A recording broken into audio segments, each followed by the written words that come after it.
Jaya Radha Madhava Kunja Bihari.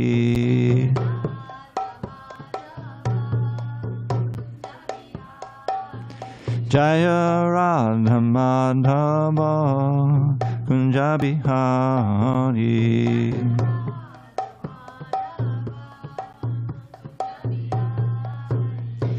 Gopi Janavallabha Girivaradhari.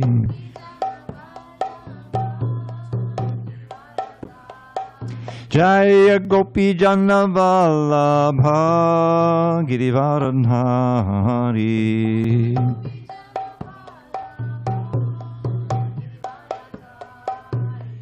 Yashodanandana Bhajana Ranjana.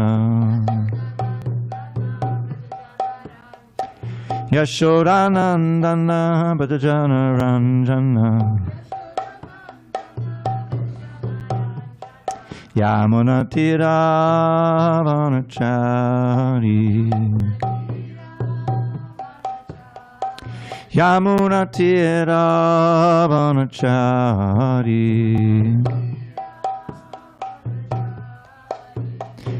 Hare Krishna, Hare Krishna, Krishna Krishna, Hare Hare, Hare Rama, Hare Rama, Rama Rama, Hare Hare.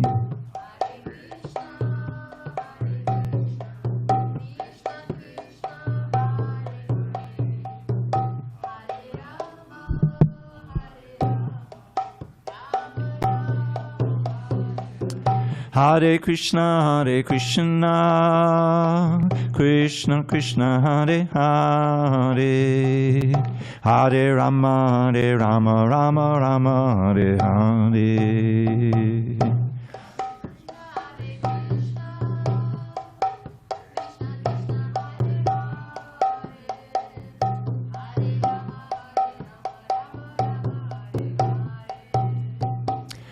Hare Krishna, Hare Krishna, Krishna Krishna, Hare Hare, Hare Ram, Hare Ram, Ram Ram, Hare Hare.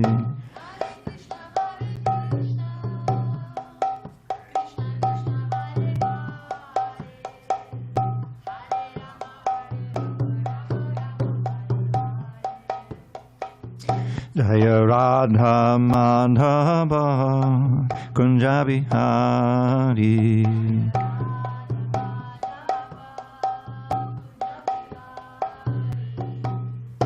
Jai Om Vishnupad Paramahansa Paravajikacharya Ashtotartha Sri Srimad Divine Grace Srila A.C. Bhaktivedanta Swami Prabhupada Ki Jai. ISKCON BBT Founder Acharya Srila Prabhupada Ki Jai.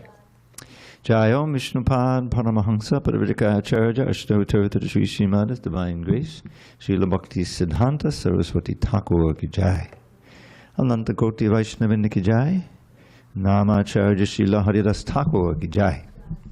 Srimad Bhagavad Gita Ki Jai. Samaveda Bhaktavinda Ki Jai. All glories to the assembled devotees. All glories to the assembled devotees. All glories to the assembled devotees. All glory to Sri Guru and Gauranga. Okay, we're going to backtrack a little bit and do text 62 again. 62 and 63. Om Namo Bhagavate Vasudevaya. Om Namo Bhagavate Vasudevaya. Om Namo Bhagavate Vasudevaya.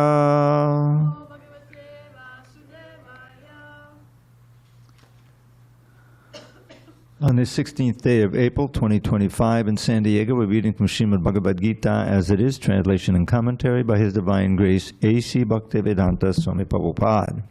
We are in chapter 2, the contents of the Gita summarized, and we're going to redo text 62 on page 128.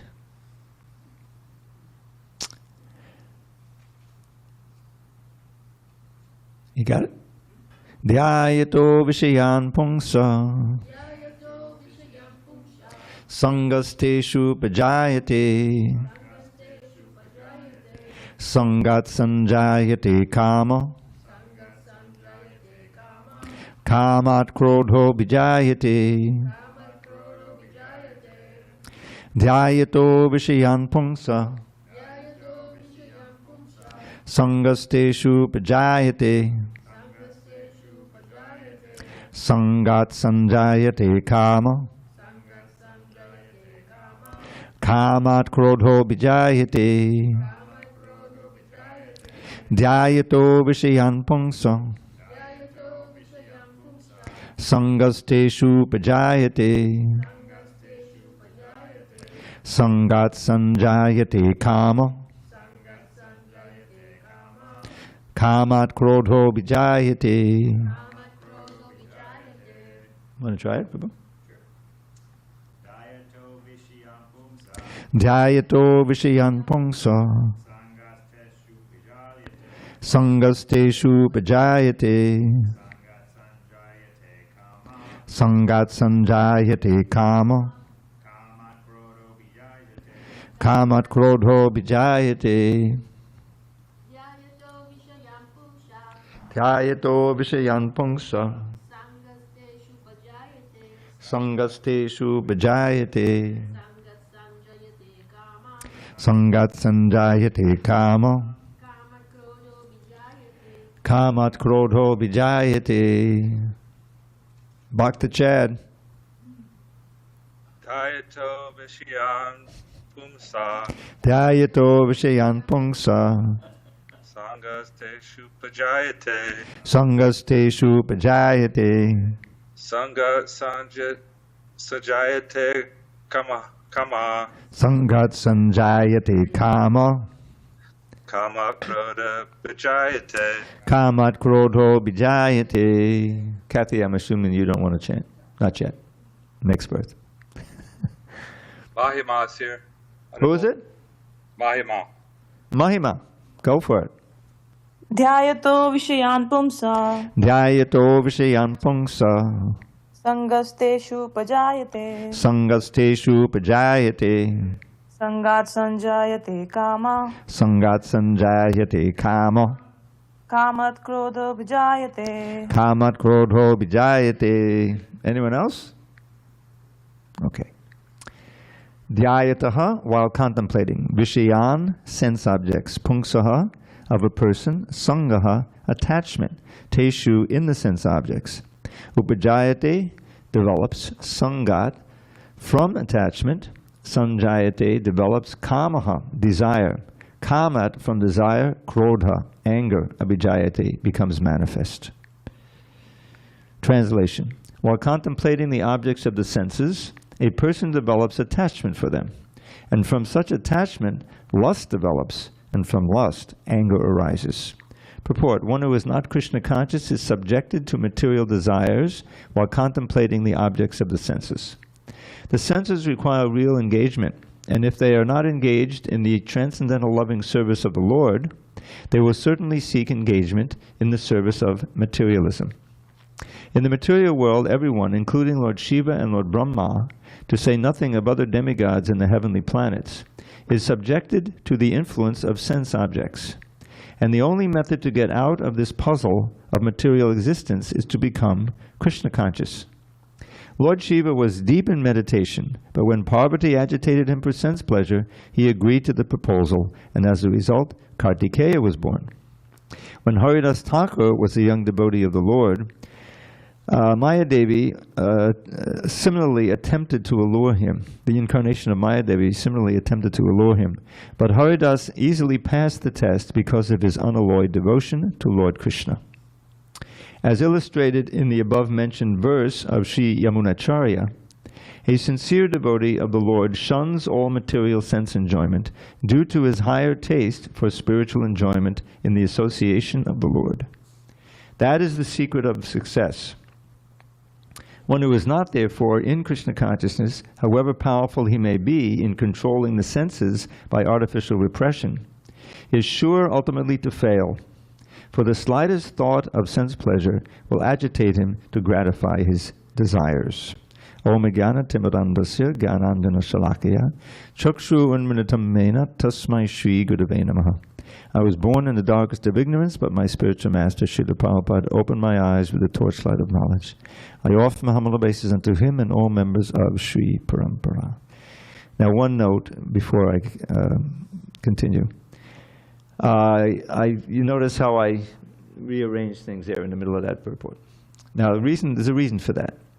And the reason is that this phrase, he was similarly allured.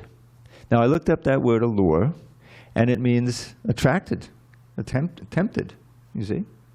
And of course, he didn't surrender to the allurement, but he wasn't allured. He wasn't attracted. Even though Maya Devi herself, it actually happened twice. One was this prostitute who he converted. I think I told that story. And again, later on, Maya Devi herself came and tried to allure him, but he remained completely unallured, untempted. That's the difference. That's why, and it'll be fixed in the reprint. Okay, so this is a very good verse, and it's paired with the next verse. This is the universal road to degradation for the conditioned soul. Being in this material world, separate from Krishna, we have taken on the role of enjoyers rather than servants. The constitutional position of every living entity is to be linked to Krishna in service. Different varieties. You can be a servant, or you can be a friend. You can be in the role of a parent or a lover, or even there's a room for being what is it called, shantaras. There's no active service, but just happy simply being Krishna conscious. You're detached from all material attractions, and you're fulfilled just remembering Krishna and like that. And sometimes Krishna will bring you into service, like the flute is said to be in Shantaras. It doesn't do anything for a long time, then he pulls it out, and it takes the role of a servant, and back in it. Everything is animate in the spiritual world, even the flute, the land, the water, everything. So that's actually the natural position of the living entity. We're in an unnatural position here. I don't know if I said Om Jnana, did I? I've been skipping it. Did I say it? Okay. I've been saying it, but forgetting that I said it. Okay, that's good. So we're in an unnatural position. It's described in this verse that I used to quote often. You may recognize it. Bhayam dvadiya banaveshatak syad ishadapeta sivipariyo asmriti. So in those two lines, spoken, I think, by one of the 9 Yogendras, the sons of Rishabdev, he's describing how we come into the material world and we're overwhelmed with fear. This is the first word of the verse is bhayam, which means fear. So how does fear arise? There's no fear in Vaikuntha. The very name Vaikuntha, and Goloka is the highest Vaikuntha planet. You can think of it that way. It means completely devoid of anxiety or fear or anything like that. Where do we find that in the material world? You don't. You may have a certain period of time when the anxiety is less and you more or less know, and then an earthquake happens, and suddenly, what's going to happen now? My phone was going nuts, and this thing also was receiving. They even illustrated desks. You get under the desk. So I barely got time to get under the desk. It stopped. So that's the nature of the material world. You're going along more or less, and boom, something happens, And it can happen at any age. You're with your mother, and then your mother is called away to something, and say, "Where's my mother?" Anxiety. So that's the nature of the material world. So here, dhyato is an interesting word. We know from the 6th chapter that it's the Ashtanga Yoga platform. It describes meditation on Krishna, systematic. But we can also meditate. You can become completely absorbed in some object of the senses. We know that from experience. So by meditating on it, that increases the desire. The Sangha has 2 meanings. It's one of these interesting pairs, like gati. The Sangha means association, and it means the result of association, which means attachment. So in this case, it means attachment. So if it begins with thinking about. You're seeing, you may be hearing it, even smelling. The other senses can be evolved, and you become absorbed because it's attractive to you. Could be the opposite sex, it could be some food, a million different things.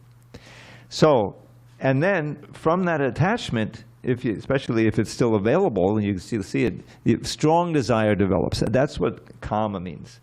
Now, kama we know from Kama Sutra, it often means lust, sexual lust. But it can mean a strong desire for anything. These strong addictions where you just got to have it, whatever it is, alcohol, some drug, whatever it is. Gambling, some people are impelled to go gambling, It's another addiction. So that's kama. So then you're more entangled. Now all you can do is think about it, her, him, whatever, and that's absorbing your mind.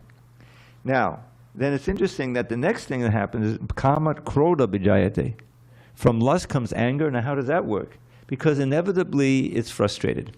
It comes to an end, it's taken from you, you don't have access to it, and that leads to frustration and anger, the person or thing or whatever that took it from you.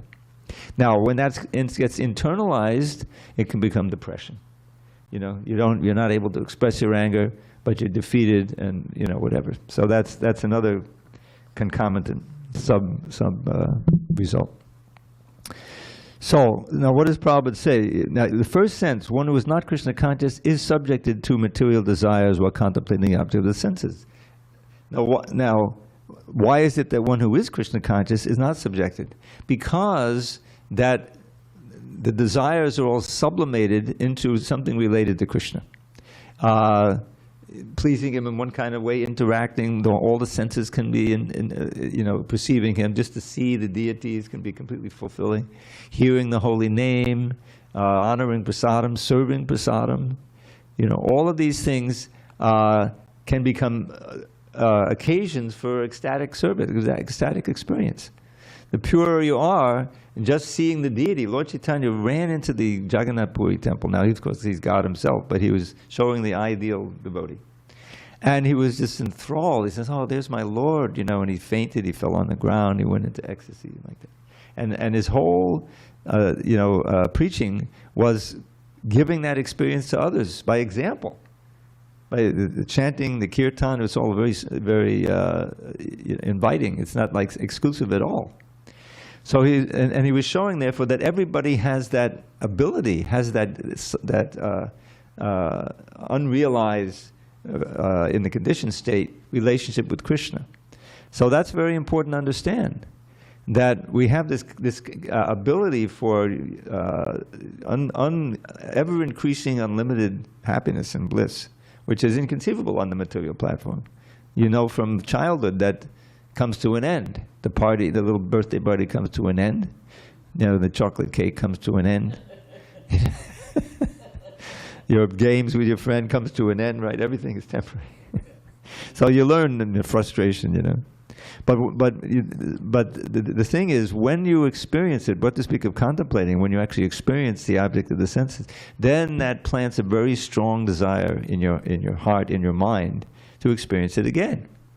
And you may not be able to get that, so that's buried in there. Next birth, you'll again be able to drink, the chocolate soda or whatever it is, So that's how it's going on. So Krishna is describing the universal means of entanglement of all of us conditioned souls in this world. And what is clear from the purport and from the Bhagavad Gita itself, that the only effective antidote for that is cultivating attraction for Krishna, which is very possible because he's all attractive. We just need to get the proper instruction from the books, from the exemplars or the acharyas who have shown us how to do it. And then we can be free of the disease of lust. Now you're all, I'm sure, heard of the rasa dance. Did anyone not hear of the rasa dance? Krishna's rasa dance? We all know about it. So that's kind of the pinnacle of the devotion. The gopis, like Lord Chaitanya said, the gopis are the best devotees of Krishna because they give everything all the time, fully in love. And after the rasa dance, there's a wind-up verse, there's a summary verse about the benefits of hearing about the rasa dance in the pure state of mind. Let me see if I can recall the whole verse. Vikridatam vrtabhaduramidam cha Vishnu. I forget the Sanskrit. So what is it? It's saying that anyone who hears this pastime, in good consciousness with devotion.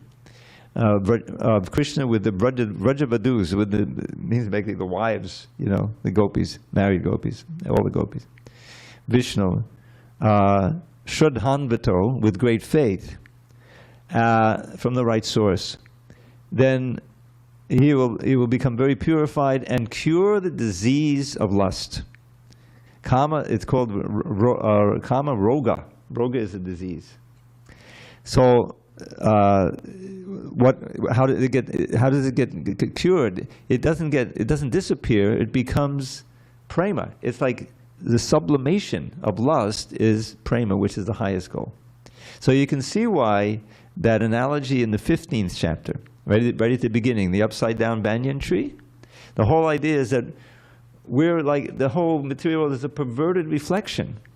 This lust is actually love of Godhead that's been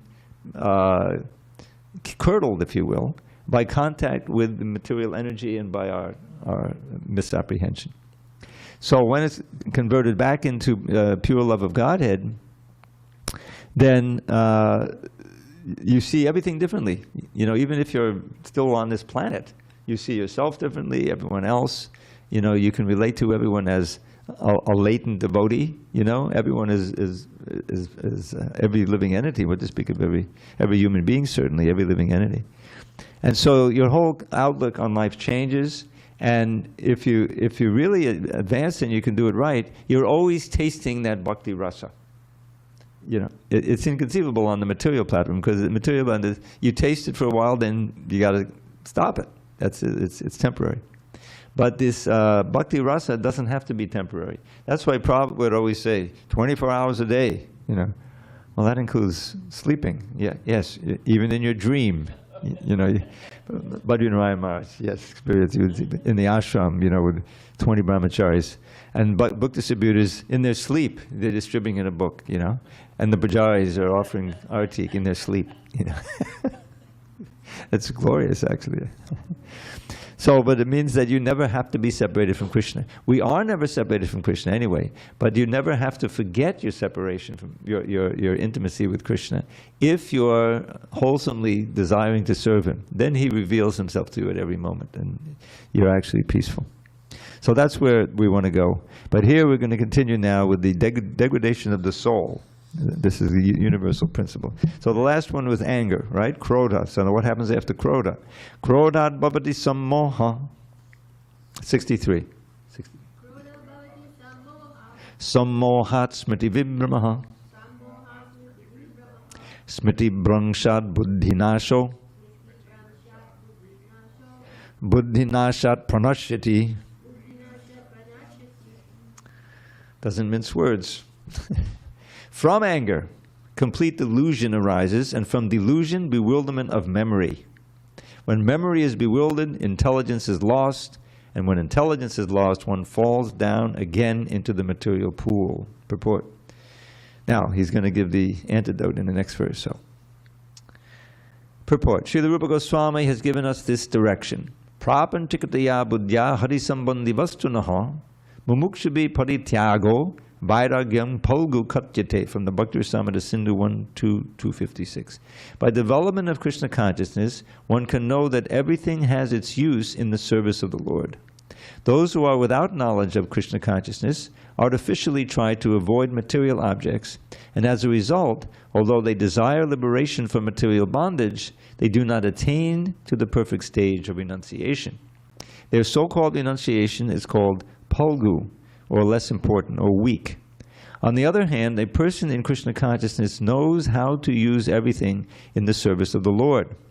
Therefore, he does not become a victim of material consciousness. For example, for an impersonalist, the Lord, or the Absolute, being impersonal, cannot eat. Whereas an impersonalist tries to avoid good eatables, a devotee knows that Krishna is the supreme enjoyer, and that he eats all that is offered to him in devotion. So after offering good eatables to the Lord, the devotee takes the remnants called prasadam.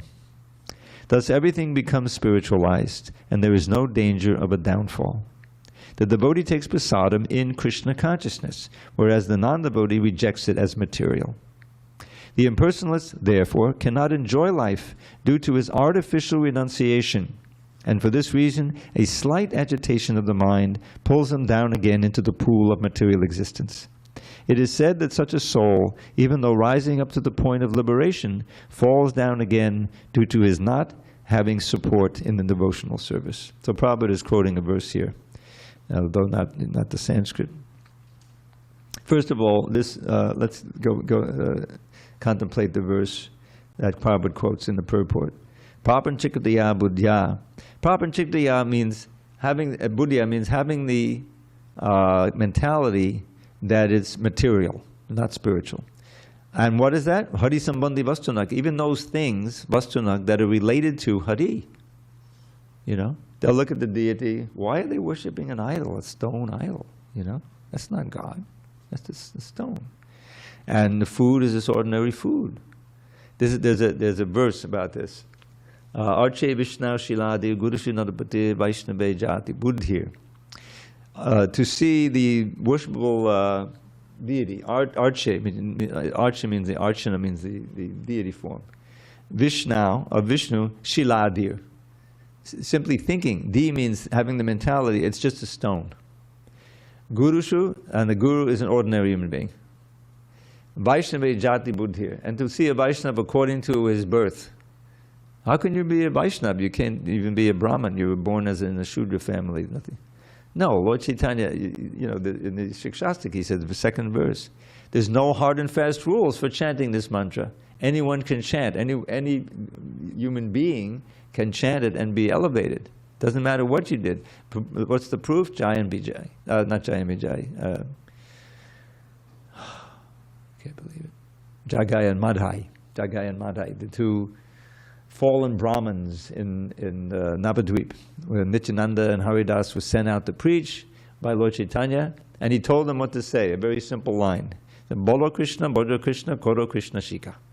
Just chant Shri Krishna's name and worship him with all your heart. Follow his instructions, and to others them impart.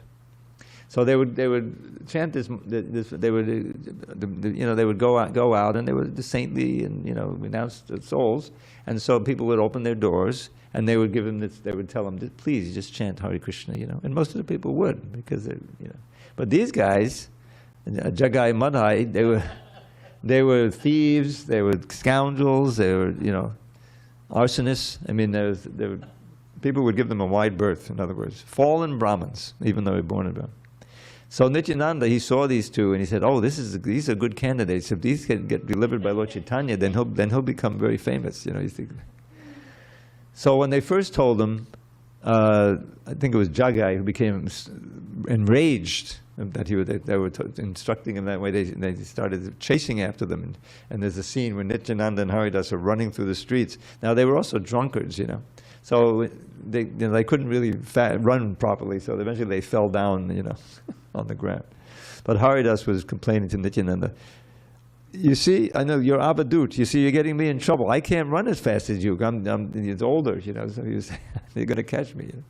Anyway, they fell down and started fighting with each other. So the next day, they went out, and Nityananda said, these are perfect candidates. If Lord Chaitanya can deliver them, then he'll become very famous.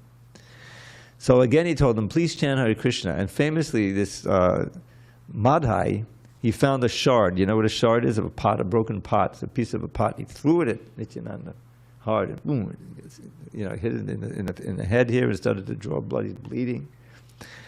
But Nityananda didn't care. He said, I don't care if you injured me, but please chant Hare Krishna. And so Madhai was going to pick up another one, and Jagai, he stopped him.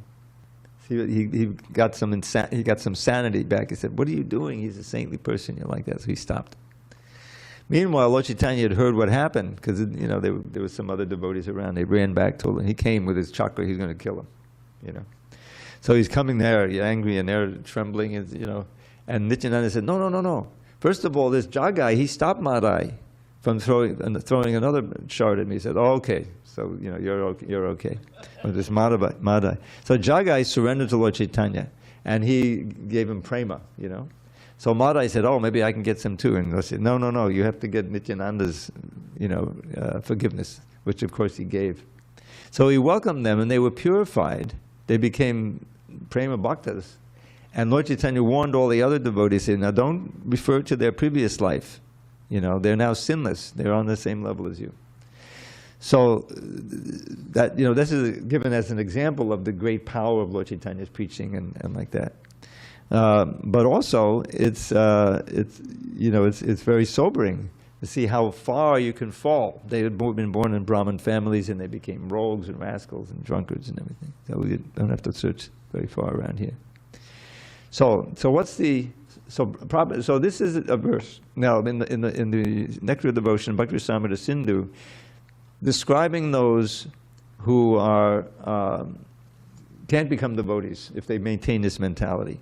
They're seeing everything as material, even those things that are related directly to Krishna.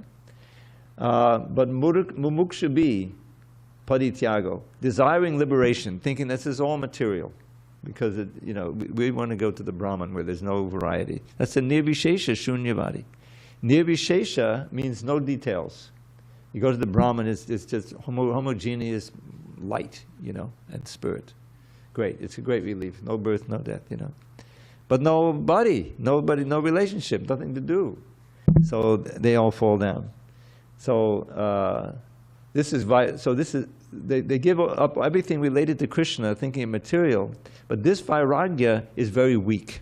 It means that it can easily be overcome by some material attraction. So this is not the vairagya. But what the devotee does this is a different verse. He by engaging in Krishna service, as we learned from the big verse from Yamunacharya, sorry. You may remember, Yadabadi mamacheta Krishna padarabinde. Namanamana sadaman yuditam rantamasi. Tadabadi batanadi sangame smayamani bhavati mukhabikaro sushtanishti vanansha. So I told the whole story of how Yamunacharya, he was a Paka Brahmin, the Vaishnav, and then he got a kingdom, half a kingdom. He defeated the court pundit, you remember that? And then he had the facilities for enjoying for some time. Then a friend came, they took a walk, he was reminding him of all the shlokas, and they just kept walking, he renounced it. Then he became Yamunacharya. So then he spoke this verse. He says, ever since I have been enjoying moment to moment the bhakti rasa of serving the lotus feet of Nandanandana. Yadavadi mamacheta Krishna pada arabinde. Pada is the lotus feet of Krishna. Nava rasada, ever fresh, new rasa, new relationship, spiritual. Rantum, enjoying. Nava rasadaman yuditam rantum asid tadabadi. Since then, now, this is my experience. When somehow my remembrance of my enjoyment with my harem in the days when I had my kingdom, if that arises, he says he twists his face and he spits at the thought. There's no attraction there.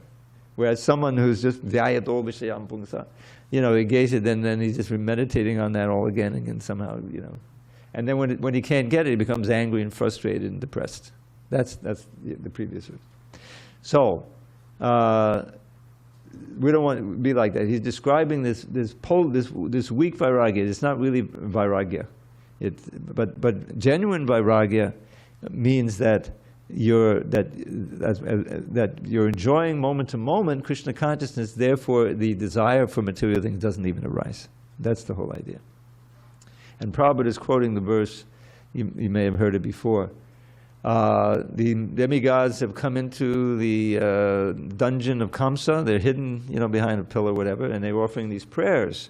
And the most famous one describes this principle of the impersonalist giving up all of the details of bhakti, merging into Brahman, and then falling down again. So yen ye adavindaksha vimuktamaninas tvayasta bhavad avashuddha buddhaya. That there are others, O Lord, besides your devotees, who think themselves liberated, but really aren't. Because their intelligence has not been purified. They're not devotees. And some of them, these impersonalists, by quick training, you remember I described how it's an onomatopoeia? It's very hard to transcend the bodily concept of life if you don't have the name, form, qualities, and pastime to be absorbed in. But some of them do. They're thinking of Brahman, like that. So aruha, they rise up, Kṛṣṇa param padam, to the transcendental position, and they think they're liberated, but they can't stay there because it's not the natural position. There's no activity, there's no form, there's no Krishna, there's just the white light. And what the great attraction of it, and who wants it? Oh, no more birth, old age, disease, and death. I'll just stay here forever. But you can't, because you're a person with, activities, senses, desires, and let me go down again. I'll start a hospital or something. So that's the fallacy of impersonalism. It doesn't work. Now here in the 64, he's giving the antidote now from bhakti perspective, how to overcome this powerful, degrading downfall from thinking of the objects, getting attracted, getting lust, becoming angry and frustrated, and losing your, what is it? It's destroyed. Your memory is destroyed, and your intelligence becomes lost, and then you're finished. So here's the antidote. Text 64. Raga dvesha muktaistu vishayan indriyaischaran atmavashya vidheyatma prasadam adhigacchati. But a person free from all attachment and aversion and able to control his senses through the regulative principles of freedom can obtain the complete mercy of the Lord. Purport. It is already explained that one may externally control the senses by some artificial process, but unless the senses are engaged in the transcendental service of the Lord, there is every chance of a fall. Although the person in full Krishna consciousness may apparently be on the sensual plane, because of his being Krishna conscious, he has no attachment to sensual activities. The Krishna conscious person is concerned only with the satisfaction of Krishna and nothing else. Therefore, he is transcendental to all attachment and aversion. This is going to be fixed to aversion. We don't want to be transcendental to detachment. We want to become detached. We're into detachment. But Prabhupada means aversion here. If Krishna wants, as it is in the translation, if Krishna wants, the devotee can do anything which is ordinarily undesirable, and if Krishna does not want, he shall not do that which he would have ordinarily done for his own satisfaction. Therefore, to act or not to act is within his control, because he acts only under the direction of Krishna. This consciousness is the causeless mercy of the Lord, which the devotee can achieve in spite of his being attached to the sensual platform. What he means there is that, we're all kind of attached on the sensual platform, but that's no disqualification. If we take up the process of devotional service, which systematically transmutes or sublimates the lower desires into the higher desire to serve Krishna. Now I'm going to share with you one verse and one little snippet of a verse, which kind of concentrates or summarizes this whole what are we meant to strive for, the qualities of our consciousness. So this is in the Bhakti Rasamrita Sindhu also. Earlier even than this 1.2.256.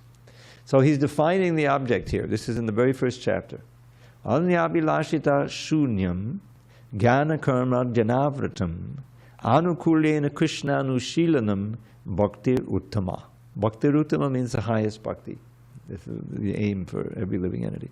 So what does he say? Anya abhilashita shunyam, being devoid. This word shunya should be familiar to us. Nirvishesha shunyavadi. Shunya means devoid. So, of other desires, anya abhilash, anya abhilashita shunyam, and then he gives a little summary of them. Jnana karma dhanavratam.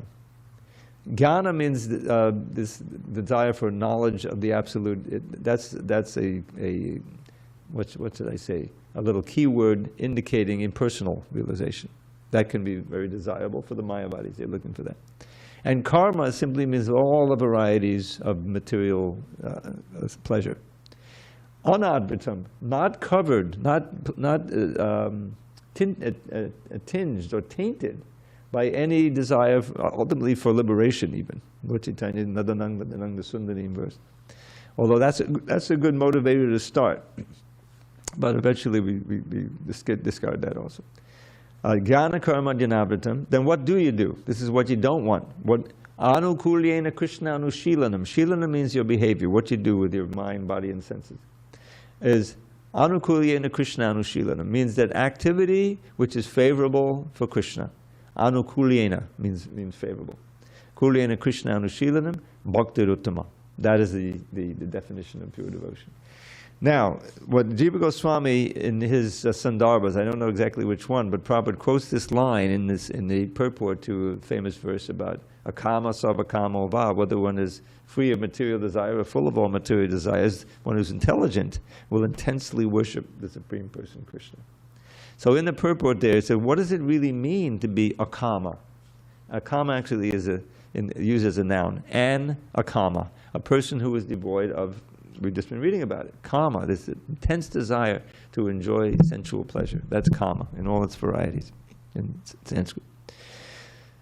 So, Jiva Goswami says, as succinctly as it's possible to be, you know, Sanskrit is such a wonderful, succinct language. Bhajaniya padama purusha sukha matra swasukatvam, which Prabhupada actually describes in this purport here that we've just read to 64. So bhajaniya means the worshipable Padma-Purusha, the Supreme Person. The worshipable Supreme Person is Krishna. Bhajaniya Padma-Purusha, sukha matra. Sukha means happiness and matra means only. Okay? Then that happiness of the Supreme Person, of that worshipable person, Krishna, is swasukatvam. Is one's only the happiness of the Lord is what gives me happiness. Not my own separate happiness. That's our illusion that we can separately enjoy. If we try to separately enjoy, then we have to suffer like crazy. But if we are focusing on Krishna's pleasure and always ready to work with our senses, mind, and intelligence and everything in that regard, then we're situated in pure devotion, and that is the cure for all material desires. That's the source of vairagya, and that's said right in the Bhagavatam, right at the beginning, in the 2nd chapter. Vasudeva Bhagavati Bhakti Yoga Payojitaha Janayat Yashu Vairagyam Jnanam Chayarahoitakam. Service to Vasudeva, Krishna, in Bhakti Yoga, Vasudeva Bhagavati Bhakti Yoga Payojita, engaging in the loving devotional service of him, very quickly produces detachment and knowledge. They go together. Become as we just, even without trying, you're not clenching your teeth. No, I won't go there. You know, you say it's yes. Let's go to the Artik. Hari Bol. Oh, look at the beautiful Lord. Hari Bol. There's no material desire. It's not that you have to stop. No, I'm really hankering now for some some beer. No beer. Where's the nectar? Where's the sweet rice? Forget the beer. So that's the whole thing laid out. And this famous phrase, the regulative principles of freedom. This is like a little nice thing to remember. It seems like an oxymoron. Regulative principles means you're going to not do something. Where's the freedom? But if you follow the regulative principles of Krishna consciousness, you become free. You become free from bondage, material bondage. It seems like you're giving, I can't possibly give that up, you know. I got to have a drink at least once every 2 days. No, not if you're going to be a Hare Krishna. No intoxication, no gambling, meat eating, illicit sex. You know. But you find that you're liberated if you actually take those up and you chant sincerely. Then you can make advancement. You're following the instructions, and to control the senses through the regular principles of freedom, can obtain the complete mercy of the Lord. And we should always remember that whatever we experience in Krishna consciousness, that we get a taste, that we find it attractive, and that's all coming from Krishna, from within our heart. He's pleased that you're making an effort. You may not be completely pure, it may not be 100%, but whatever you're doing, Krishna is, and he encouraged you. Okay, that's great. Now let's keep it up. Now let's increase a little bit. A little more surrender. So that's can obtain the complete mercy of the Lord. So that's what we're looking for. We're looking for that complete mercy, and that we have to become free of all attachment and aversion. It's interesting because it's twofold. The aversion is also just as binding as the attachment, because that's where that absorbs your mind. So we see, and I'm not going to go through again, but showing how Haridas Thakur completely showed how he was free of attachment. You know, the prostitute comes in the middle of the night, you know, and he's chanting, the moon is out and everything. So he says, of course I'll be with you, but just give me a few minutes, I'm going to finish my round. The whole night goes finished, you know, that means he's perfectly satisfied chanting his rounds. There's no allurement, there's no temptation. It's not that he gritted his teeth and resisted, I resisted the temptation. No, he's just, he's chanting constantly and relishing. So that's the regular principles of freedom soon become a great blessing. You know, you realize, oh, how fortunate, you know. I used to be, you know, pretty attracted to alcohol and these other things, but now you couldn't pay me, you know. I mean, this is how most devotees feel after a short while, you know. So, any questions, comments? Okay. Well, ladies first.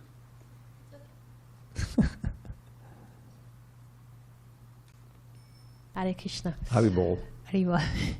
So this may sound silly. I don't even know how to express it. It's kind of personal, but I want to see what you think.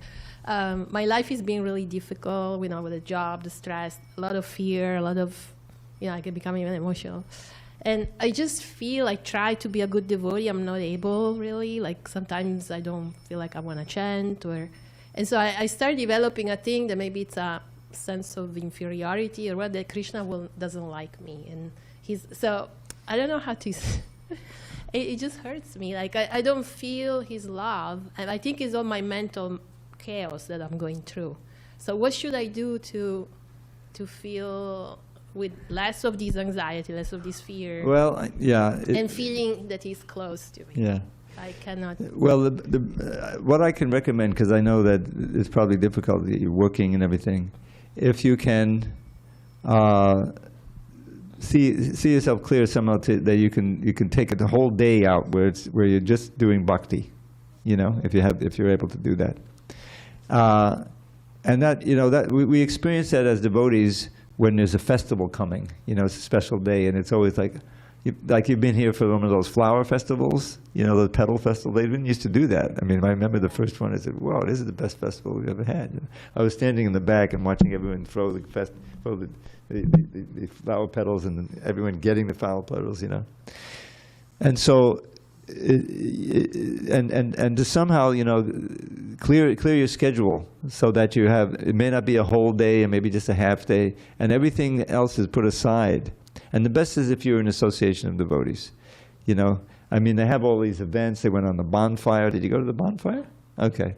Now, when the bonfire is going and the chanting is going, at that time, you can kind of feel a little nectar, right, going on? Well, I went, and then my depression was kind of like I sat in a corner, and I sang a kirtan. I tried, but nobody was really interested. So I was just like, I'm very chaotic and just losing my center. So yeah, the regulation is so important. Yeah, that's the thing, you know. I'll try more, but I'll try more. I think, you know, you could probably learn some nectar verses. You know, I mean Hare Krishna is everything. If you can just chant Hare Krishna and get absorbed, then it's not that we're giving up Hare Krishna. But you see from the pastimes of Lord Chaitanya and the devotees, and really it's just like, you know, I mean, I'll just share a couple of verses, you know. Of course, you know, Queen Kunti's prayers, you know, Twaime Anandibhisheya Mati Madhupate Sakrit Ratamun Bhatarandha Gange Baugumadanmati. So I put it as a poem. Do you have my little poetry file? Oh, you got to hit that. That's a good antidote for Maya. Yeah, so send me an email. And I put this one into a poem. Anyone can chant it. You know, you can go before the deity or a picture of Krishna. You know. O Madhava, please ever fill my mind with thoughts of thee, not any other kind. As Ganges torrent flows into the sea, let all my love flow constantly to thee. And Hare Krishna, Hare Krishna, Krishna Krishna, Hare Hare. In other words, that this is why the Sanskrit, I know, is hard to follow and everything, but really the whole point of it's a perfect language, and each one condenses these ideas so nicely, and they can become an object of meditation, because even materially it's attractive. Just like I'll give you, I like to share this one. It's from the Bhakti-rasamrita Sindhu too. And it's in the Nectar of Devotion, but of course there's hardly any Sanskrit there. So it says, Kṛṣṇa kanika kinkani kalapam, smita mukamudjala nasikagramuktam, kadajata nabanita pindamagre, tanayamavekshana patni. So it's a meditation on Krishna as a little baby, wearing only a pearl on his nose and some waist belts. That's all he's got on. But he's got in his hand, he's carrying a fresh butterball, right? And he's crawling toward his mother, and he's smiling. Now you can imagine her ecstasy. He's smiling at me, it's coming like, and that's and the way it's put, kvanita kanika, and kvanita means very sweetly tinkling. The bells are going. You can kvanita kanika, golden bell, kinkini kalap. Smita mukham, his smile is on his face. He's maybe 1 year old. And it's a wonderful picture of idyllic. And so and classically, devotees had early on, because this all came later, the Chintamani prayers, the Brahma Samhita, which is available in the book. And it's a wonderful meditation. The second one, you know all these prayers. Venum kvanantam hadavinda dalaya taksham, barhavatangsam asitambuddha sundarangam, kandarpakoti kamani vishesha shobham, govindamadi purusham tamaham bhajami. So it's just at one point during the day, clear some time, maybe 10 minutes, 15 minutes, and chant those prayers. You're smart enough, you can learn it. We can do all the Sanskrit and learn it. I have recording if you like. And it's just a wonderful description. Krishna in Vrindavan, that's with his flute and lotus eyes. And then it goes on like that, and then you read, famous verses, Premanjana Churita Bhakti Vilochanena. Those who see with the eyes of love, they can, whose eyes are anointed with the salve of love, they always see Krishna within the heart, and all these wonderful things. So I'm saying that, these are the ways in which we can enliven, ourselves and keep ourselves enlivened in Krishna consciousness. That's what I have done over the years. And as much, I know it's difficult. I mean, the worldly problems can just become so much, I know. And somehow, I was fortunate enough to join the ashram many years ago and kind of avoided so many things. But then when we had the earthquake today, you can't avoid it all, yesterday. You felt it too? You didn't feel it. Where were you? Phoenix. Oh, you was in Phoenix, see? Anyway. Yeah, that's the best I can do. Okay, we better adjourn. All glories to Srila Prabhupada. Hari Hari Bol.